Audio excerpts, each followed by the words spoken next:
Hello, I'm Jeremy Hunt, Chairman of Veterans on Duty, and we are back with another episode in our series, Beyond the Call, our video series, where we sit down with different leaders, veterans, policymakers, even some elected officials, talking about their story, talking about some of them who have served, why they decided to serve, and really getting into, even nowadays, some of the policy issues that they care about. But today, I have the very special privilege of interviewing Garrett Exner, who is on our board at Veterans on Duty. He's also an adjunct fellow at Hudson Institute. He's executive director of the Public Interest Fellowship. But what's very cool is that he's also a former Marine Special Operations officer who has deployed all over the world.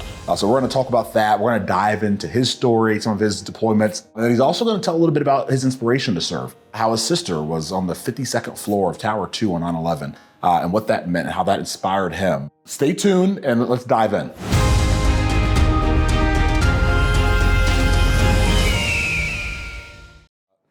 Garrett Exner, this is awesome. I'm so excited to have you here. You are MARSOC officer, Marine Special Operations officer. You've deployed to East Africa. You deployed to even Iraq several times and all over. And then now you're executive director of the Public Interest Fellowship. I want to talk about that. And of course, you're on the board of Veterans on Duty. And of course, we are a policy advocacy organization focused on building a military that is strong, secure, and focused. And also policies that make America safe, strong, and free. And that's what we're all about. And it's been an honor being on the board with you. So I'm excited to just hear a little more of your story so everyone at home can hear a little bit about what inspired you to serve. Yeah, first, I'm excited to be here. I get to just hang out with one of my friends, somebody I admire and aspire to be more like, which is you. And get to have a conversation, which is probably the most relaxed interview I'll probably ever have. More anxiety, in other places. I hope you're ready. It's about to get really serious in there. But thanks for having me on. Yeah. I always think I had like a pretty standard military career. And then I talked to other people in the military and I realized it's different for every person. And maybe mine was a little unique in some ways. I joined in 2005, right after college. I was set on doing that. Throughout college, my sister was on the 52nd floor of Tower 2, the World Trade Center, when the planes hit. She got out alive, but that day knelt down in my dorm room at college and said, "Hey, God, I'm committing to this. I'm going to do everything I can to make sure something like this doesn't happen again." And I think, God's been with me and helped me figure that out through my career. But joined in 2005, did some time as an artillery officer, 2 deployments to Iraq, and then went on a Marine expeditionary float that took me to Yemen of all places.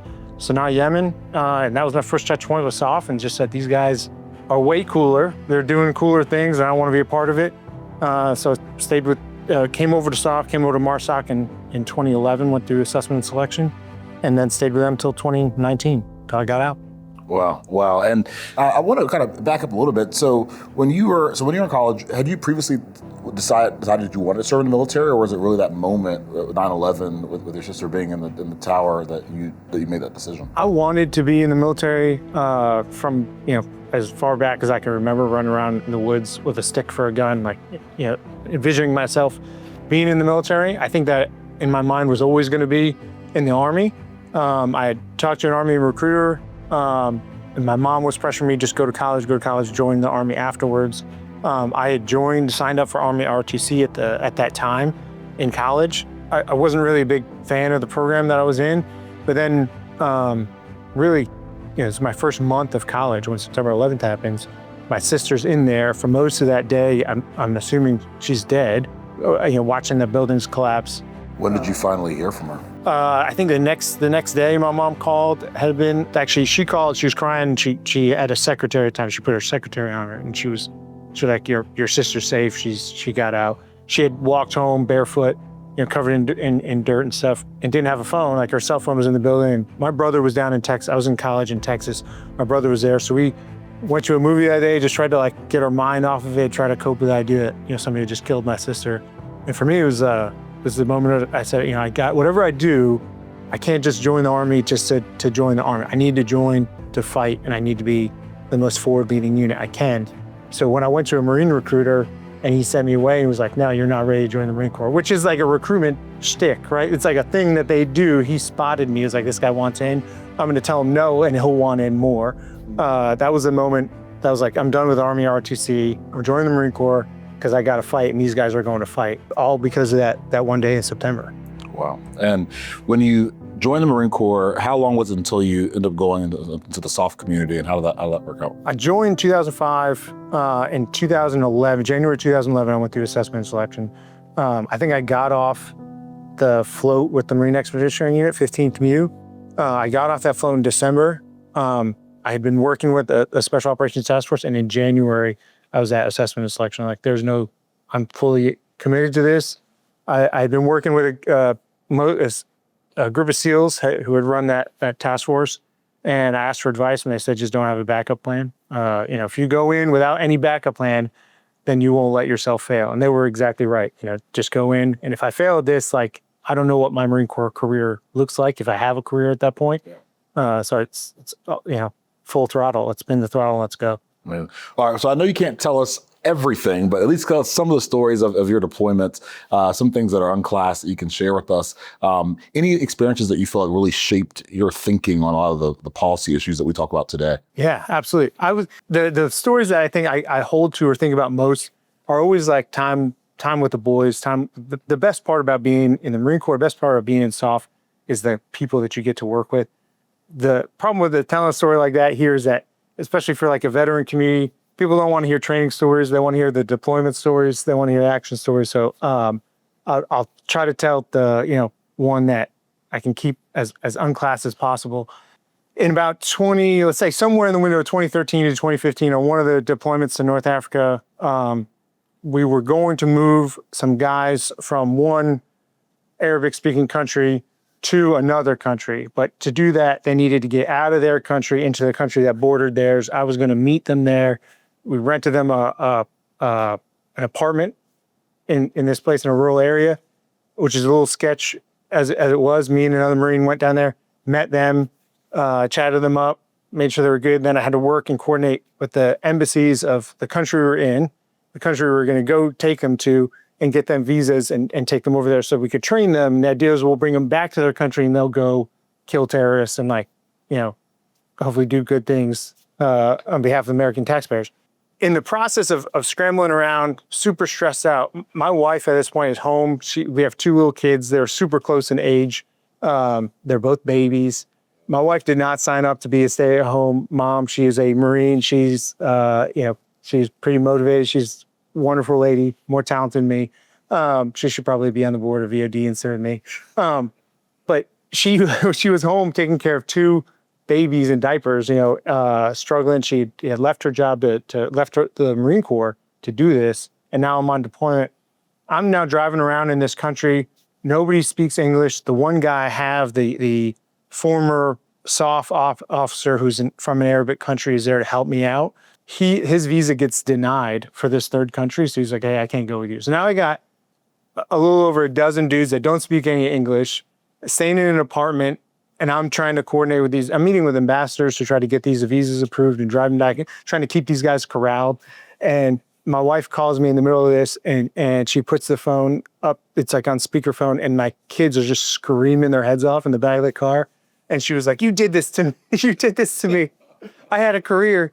And she's like, you have to listen to this too. I'm like driving to meet these guys, and probably the highest stress moment of my military career. And in the moment, I'm like, what am I supposed to do? I can't hang up on her, right? Like, she would divorce me. So I just got to sit here and listen to these kids cry and like prepare myself mentally to go get these 12 dudes onto a plane and then fly with them to where we needed to go. Eventually, she just hung up the phone and like, let me out of that torture session. And we get on a plane and we fly to this other country. And when we land there, I go through customs. I went through really quick. I sit down on the other side. There's like a little restaurant, and I'm waiting for them to come out of the airport. We're going to get on another plane, fly somewhere else.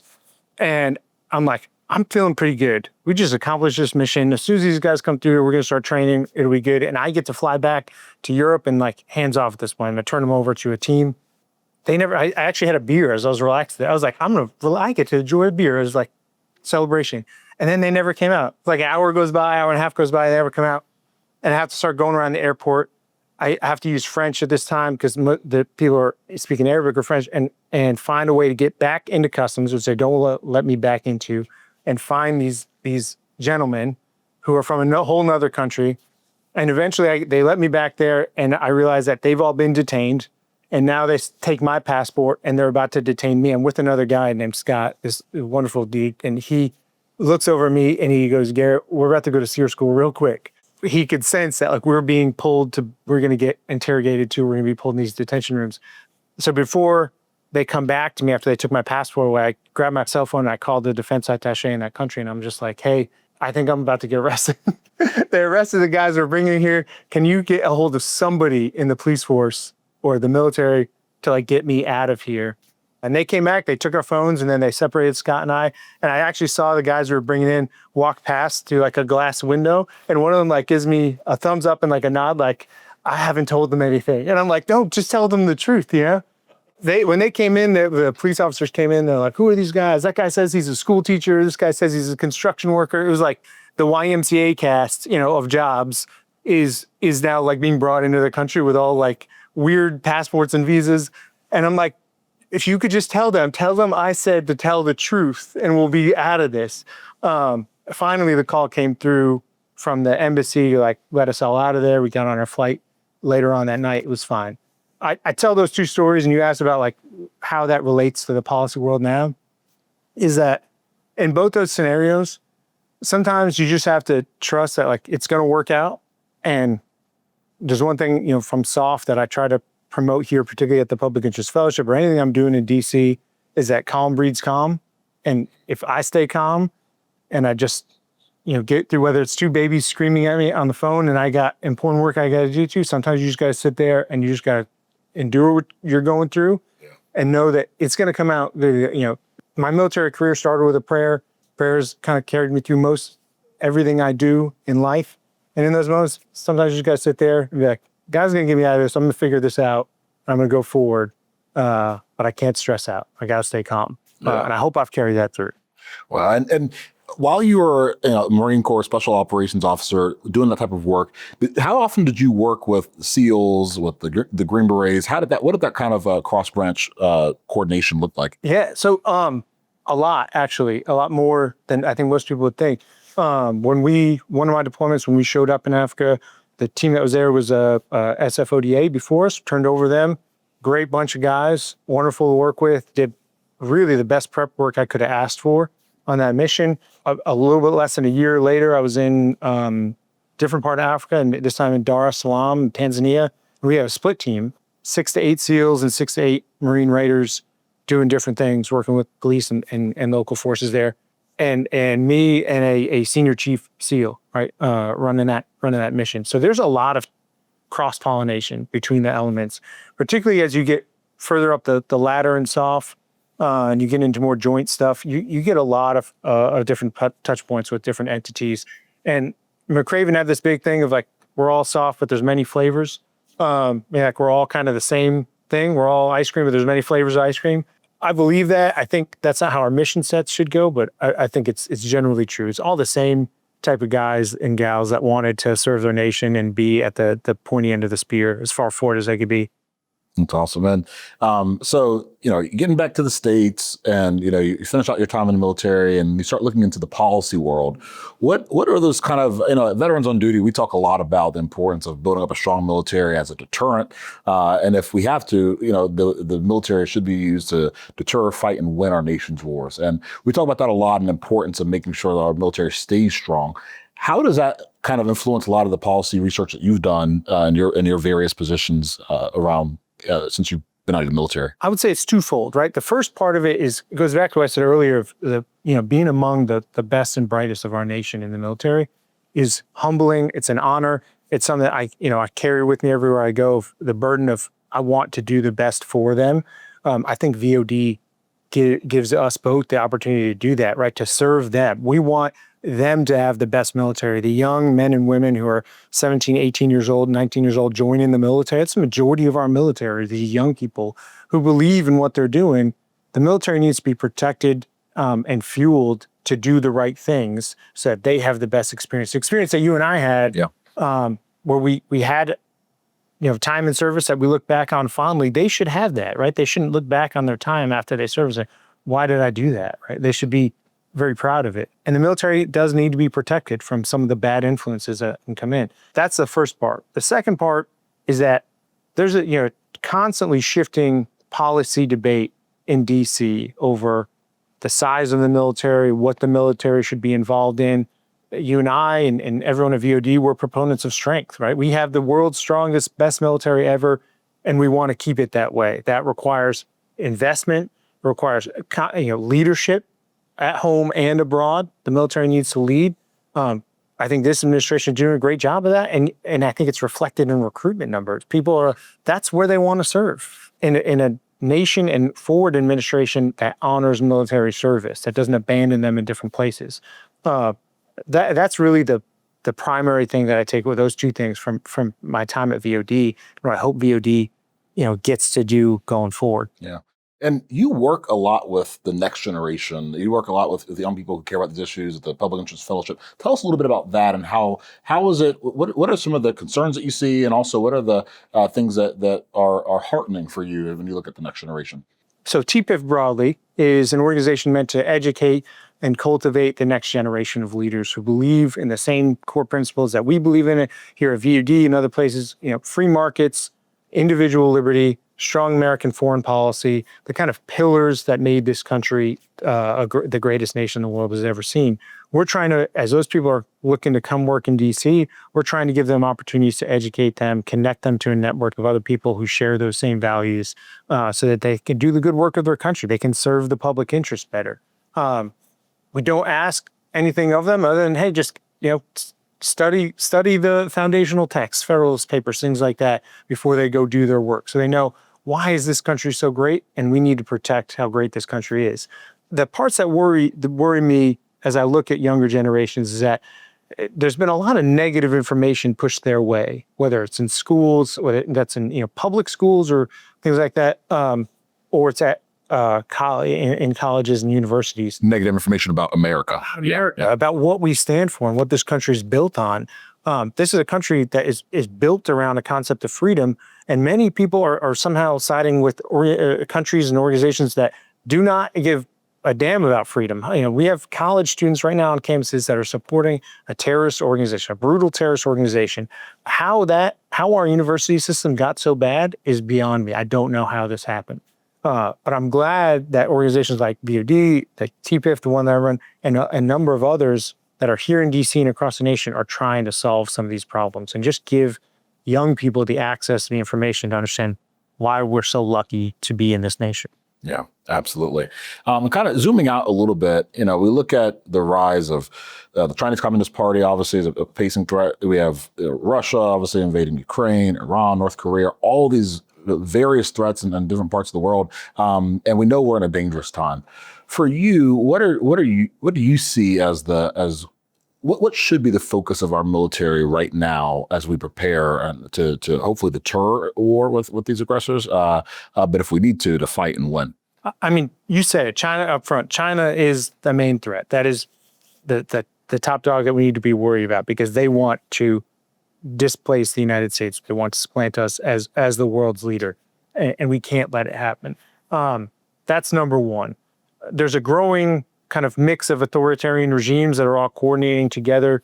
Russia's in that. I actually put Iran slightly above Russia in kind of threats to America, mainly because Iran has shown, and they have, through Hamas, have an American held hostage right now. They want to kill Americans. They're regularly engaged in the business of killing Americans. So I actually put them next. And then North Korea is probably fourth on that list. But all of them are working together. They're trading technologies and information and resources, all meant to destroy the kind of Western view of the world, which is one based on individual liberty and freedom, democracy. That's the biggest threat. And we need to understand that this is existential. Their rise is existential to the United States. The military kind of is at the forefront of this, but I think culturally there's a lot of work to be done to get ourselves prepared to engage in that fight. Absolutely. Well, you talked about the concerns on college campuses, and we have a lot of young people who watch this video series and who care about their country and are considering potentially serving. What is your message to them? Why should young people nowadays consider serving? And what is the reason they should raise their right hand and swear an oath to our Constitution?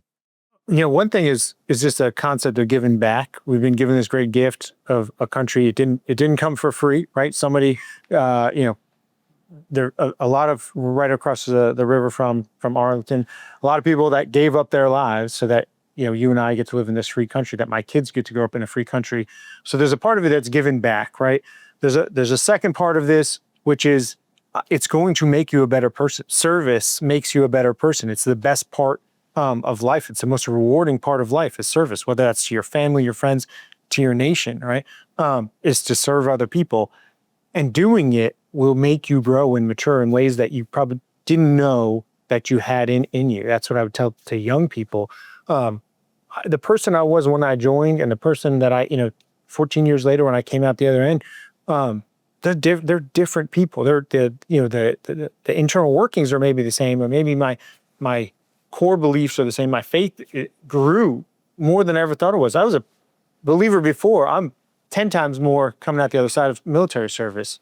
The third part about this, and maybe this is a curveball and maybe you won't get from everywhere, is that particularly for young men and women who are looking for adventure, joining the military is so much fun. All right, it is wildly fun, and the amount of responsibility that you get as an 18, 19, 20-year-old kid, right? You're still a kid in many ways, and they're going to give you a tank to drive or a huge piece of artillery to fire. They're going to give you, C4 that you can build into something that's going to blow doors off of a house, and you're going to run around in the woods with your friends and shoot guns. It is so much fun. And I have a million stories of being with the best friends I've ever had in the world, traveling around the world, times when it's just 1, 2, 3 of us, and we were laughing so hard it hurts, because how could we possibly be in this situation? The military is going to give you the opportunity to be in those, and you're going to grow from it.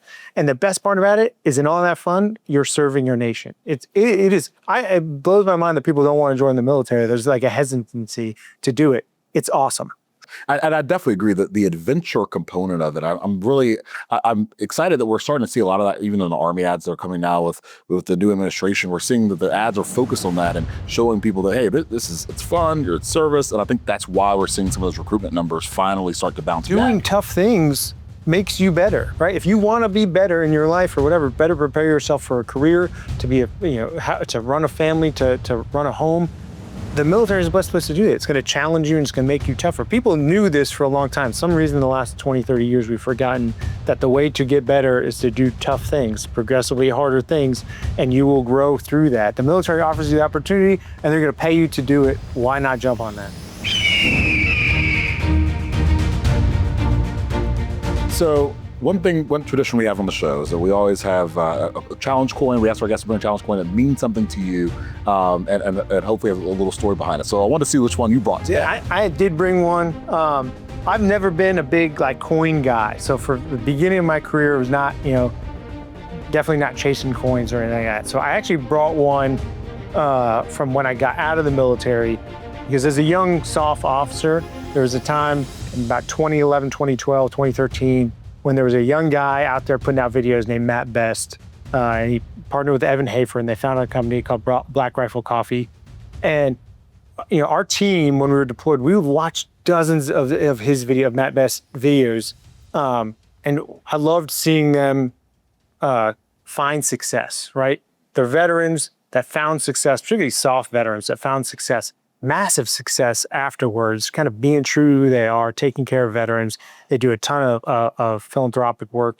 And around the time that Black Rifle went public, I got to meet Evan Hafer, and he gave me a coin. So I have Evan Hafer's coin here. It says Evan. It's got the Chaos Bear on it, and it relates to what I was talking about earlier of chaos is always going to take place. Calm breeds calm. Got to stay calm at all times, and I love that he put that on his own coin. So that's the one I brought in today. Awesome. And that's not the only Black Rifle Coffee thing you have with us. It's not. Yeah, in my office I have a fridge. It is regularly stocked with Black Rifle Coffee drinks. Nice. Middle of the day, charge up and get going. So I'm a big fan of them and everything they've been doing. Very cool. Very much approved. Well, I appreciate you being here with us. I appreciate you being on the board. I appreciate all your contributions to the issues that we care about, making sure that we have a military that is strong, that's focused, that's lethal. That's something that Veterans on Duty, we talk about quite a bit. And we're also building, a nationwide grassroots movement of veterans who care about these issues. And as we often say, our service didn't end when we took off our uniform. And you're someone who embodies that. And so I just appreciate your service and thanks for joining us. Yeah, thanks for having me. Man.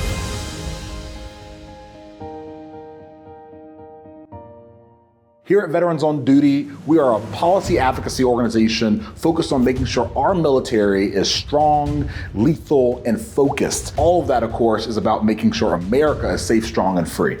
Those are the values that we hold dear at Vets on Duty, and that's why we're going to be sitting down with different leaders, veterans, policymakers, even some elected officials in our Beyond the Call video series. Stay tuned and join us.